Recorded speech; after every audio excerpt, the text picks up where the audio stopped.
కాల్వలోనికి auto దూసుకుపోవడంతో నలుగురు గల్లంతైన సంఘటన తూర్పుగోదావరి జిల్లా పి గన్నవరం మండలం ఎర్రంశెట్టిపాలెంలో జరిగింది. ఈ ఘటనలో మరో 9 మంది గాయపడ్డారు.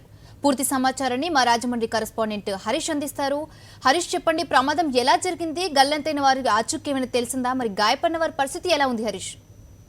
విజిత, ఈ సంఘటన రావులపాలెం నుంచి పి గన్నవరం నుంచి రావులపాలెం పంట బోధ పక్కనే ఉన్న రోడ్డు పై నుంచి వెళ్తుంది. ఆటో ఫ్రంట్ ఉన్న టైర్, ముందున్న టైర్ కాస్త బరస్ట్ కావడంతో ఒక్కసారిగా అదుపు తెక్కి పక్కనే ఉన్న పంట కాలంలో పడిపోవడం దూసుకెట్టడం జరిగింది.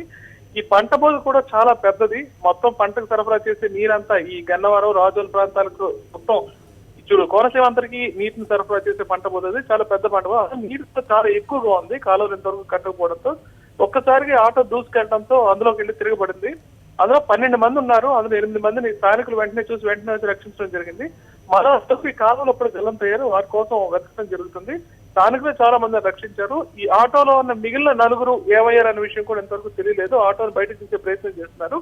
ముఖ్యంగా ఈ ప్రాంతంలో ఎప్పటికప్పుడు ఇటువంటి ప్రమాదాలు తెలుస్తున్నాయి. దానికి సంబంధించి స్థానిక ప్రజాప్రతినిధులు ఇంతవరకు అది ఏ రకమైన చర్యలు తీసుకోలేదు. ఆ ప్రాంతంలో ఇప్పుడు ఈ సంఘటన జరిగిన ప్రాంతాన్ని చూడటానికి వచ్చిన స్థానిక ఎమ్మెల్యేని కూడా స్థానికులంతా కూడా నిలదీశారు. ఇదే సంఘటన ఇప్పుడు కొద్దిసేపటి క్రితం అక్కడ జరిగింది. ఇప్పుడు రెస్క్యూ కార్యక్రమాలన్నీ జరుగుతున్నాయి.